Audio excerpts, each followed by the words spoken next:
Hey, welcome back. This is LCDR Keys, Lieutenant Commander.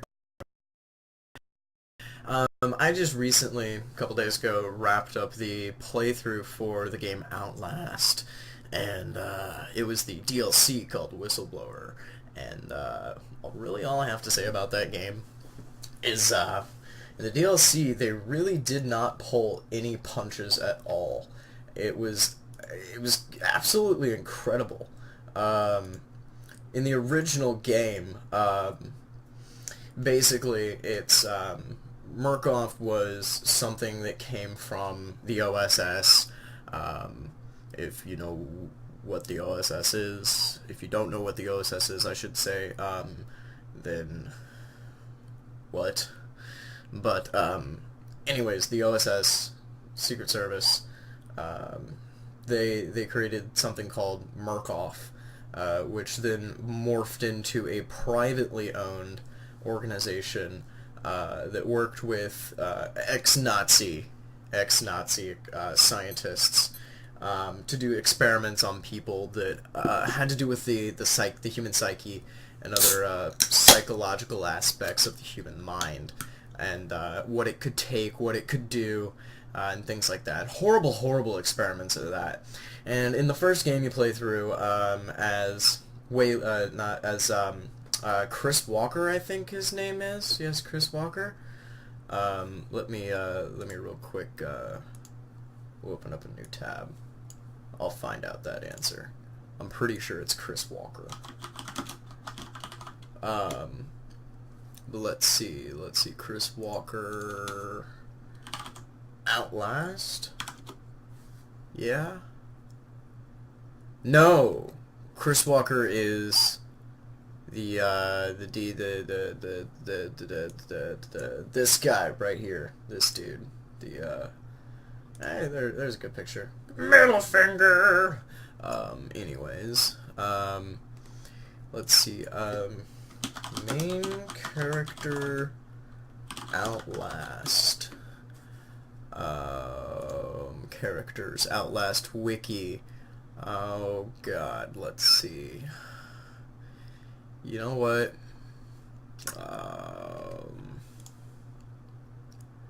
Let's see. Oh, that's right. Miles Upsfer. Miles Upsfer was the investigative reporter that you played in the first game, as you can see here. You play him, and you go to Murkoff on Mount Massive because of an email you received from somebody working there. It's basically saying, hey brah, like what they're doing at this facility is real fucked up. You should go check it out. In the DLC, you play as the Whistleblower, the guy that tips off the reporter that we're watching right here in the trailer for the first game. You play as the software the software consultant who works for Murkoff, and in the Whistleblower DLC, you start off working for Murkoff, and as you saw in my Let's Plays, if you watched that, you get to witness all of the scary go down in the Outlast world. Basically, you get found out that you sent out an email to let everybody know what was going on, or to let the reporter know what was going on, tip you off, blow the whistle. And after being found out that you sent out the email, you get found out and you get thrown into the experiments that are going on at Murkoff, and you wake up after having one of the mind experiments done to you, which results in the side effect of having like these Rorschach images over your over your screen, over your heads-up display.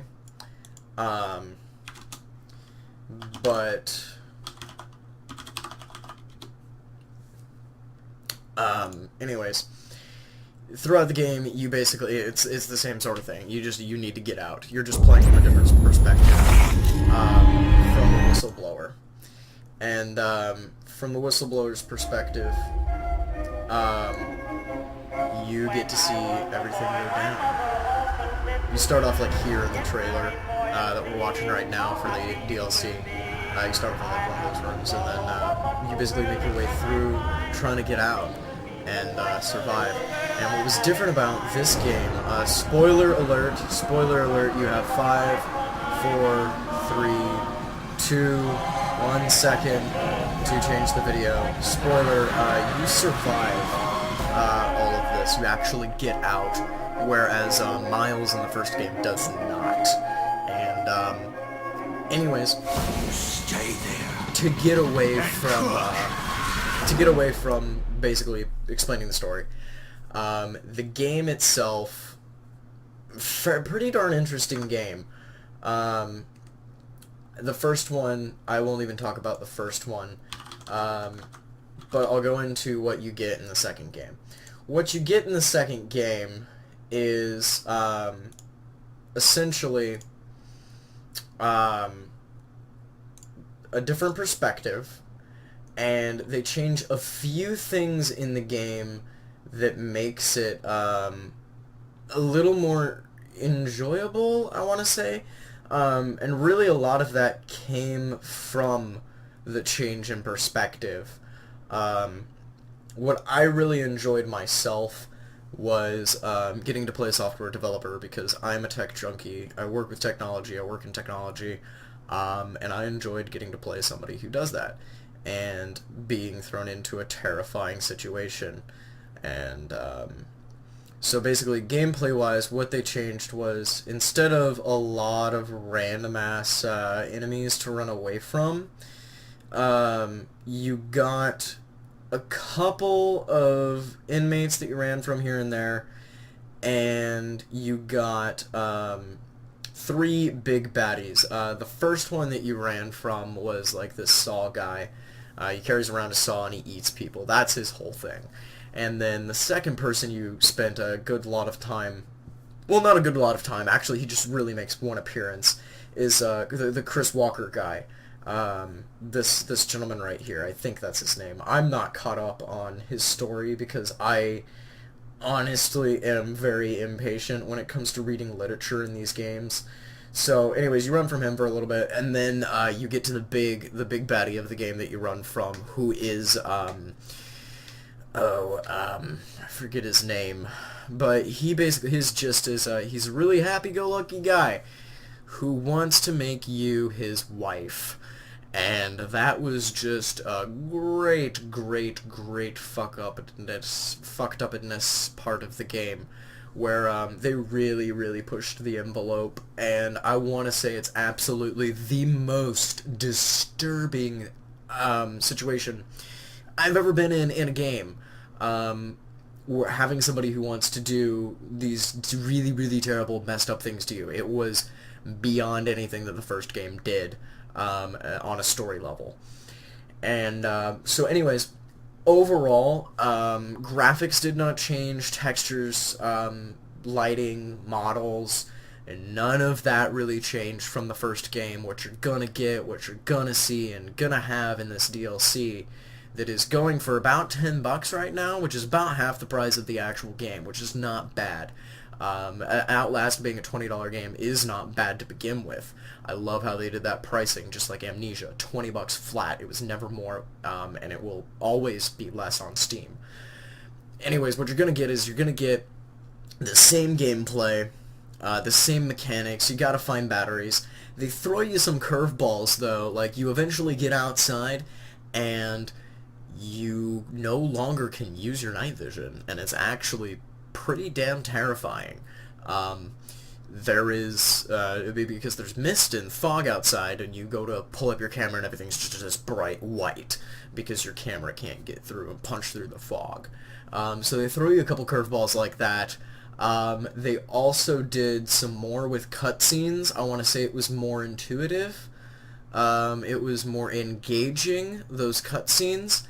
And I do think there might have been a few more, or maybe even none at all in the first game. I can't remember. It's been a while since I've played it. But there was one QTE or die event where you had to shake the mouse back and forth.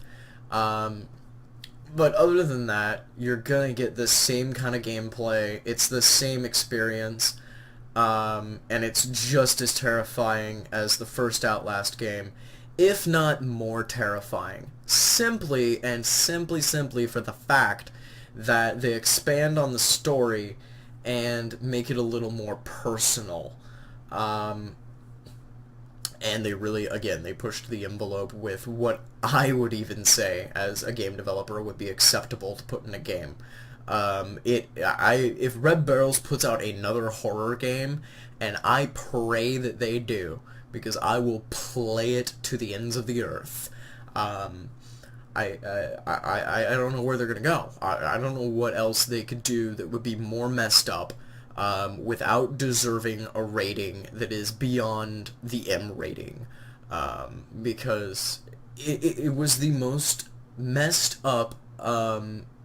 It was the most messed up situation to be in, with the guy that wants to basically make you his wife, and he's mutilated many men, and he has this whole I hate men thing going on, and everything about men is vulgar and everything like that. Like the thing, like what he tries to do to you in that game, and is almost successful in doing, absolutely just pushed the envelope, and it blew me away, blew my mind. And there were a couple other moments where I was playing and I was like, wow, they went there. Like, really? Really? You went there? So anyways, overall, I'm gonna give Outlast Whistleblower, the DLC, as far as, I can't really give it an overall rating. When I give ratings, bear in mind that I am rating it for its genre of game. I am rating this, like, out of 10 stars as a survival horror game. And honestly, right now, until something else comes out, and I have a darn good suspicion that the only thing to come out that may beat this will probably be another game from Red Barrels. But until another game comes out and pushes the bar, raises the bar, pushes the envelope, expands the genre in how interactive it is, until something like that comes out, this game, Outlast, and the DLC, especially the DLC, sits at the top of my list of the most terrifying video games of all time. And, I mean, number 2 on that list, the only other thing that I found more terrifying was Amnesia: The Dark Descent, which all of us have probably heard about and all of us have played. And Amnesia itself was a fantastic game, but only really terrifying the first time you played it through, because everything about it was very planned out. There were the AI intelligence was very, very low. It was really just chase you, kill you. Whereas in Outlast, you have specific places that you can hide rather than just corners and rooms, and the occasional cupboard in Amnesia. And the AI intelligence actually looked inside of cupboards and closets and things like that, and lockers, in Outlast, where they did not in Amnesia. And in Amnesia, the only way to play it a second time and for it to be scary is to have not played it or looked at it for at least a year or more. And that's what I did, and even through the second playthrough, it was not as scary. Whereas Outlast, I could see this game being almost as terrifying, very close to as terrifying as the first time, simply for the fact that the hiding is they have a better AI intelligence, the hiding mechanics are better.